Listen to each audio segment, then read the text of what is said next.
தமிழக வெற்றிக் கழகத்திற்கு தேர்தல் ஆணையம் பதிவு செய்யப்பட்ட அரசியல் கட்சியாக அங்கீகாரம் வழங்கியிருப்பதாகவும் அக்கட்சியின் தலைவர் விஜய் அறிவித்திருக்கிறார். இந்நிலையில் கட்சியின் முதல் மாநாட்டை விக்கிரவாண்டி அருகே நடத்துவதற்கு 33 நிபந்தனைகளுடன் காவல்துறை அனுமதி வழங்கியுள்ளது.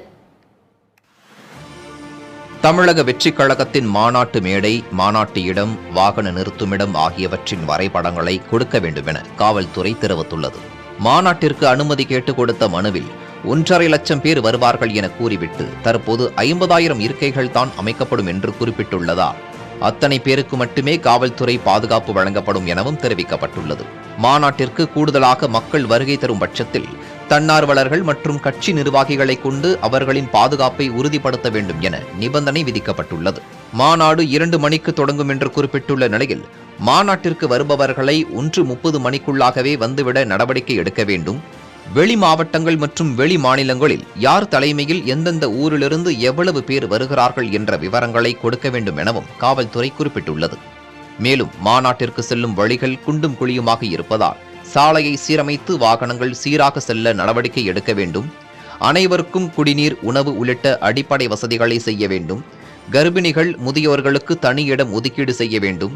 விஜய் வந்து செல்லக்கூடிய வழியில் இருபுறமும் தடுப்புச் சுவர் அமைக்க வேண்டும் எனவும் காவல்துறை தரப்பில் தெரிவிக்கப்பட்டுள்ளது.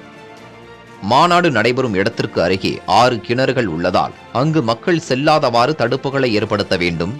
கொடி அலங்காரம், அலங்கார வளைவு, பதாகைகள் போன்றவற்றை முடிந்த அளவிற்கு தவிர்க்க வேண்டும். வானவேடிக்கை, கூம்பு ஒளிபெருக்கி பயன்படுத்தக்கூடாது. மழை பெய்வதற்கு வாய்ப்புகள் உள்ளதால் அதற்கான முன்னேற்பாடு நடவடிக்கைகளை எடுக்க தயாராக இருக்க வேண்டும். மாநாட்டிற்கு வரும் முக்கிய பிரமுகர்கள் மற்றும் விஜயுடன் வருபவர்கள் யார் யாருக்கு பாஸ் வழங்கப்படுகிறது என்ற விவரங்களை ஒப்படைக்க வேண்டும்.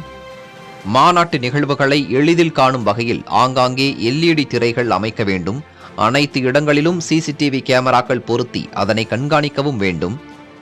தீயணைப்பு, ஆம்புலன்ஸ் உள்ளிட்ட வாகனங்களை அனுமதி பெற்று நிறுத்தி வைக்க வேண்டும் என்பன உள்ளிட்ட 33 நிபந்தனைகளை விதித்து தவேக மாநாட்டிற்கு காவல்துறை அனுமதி கொடுத்துள்ளது.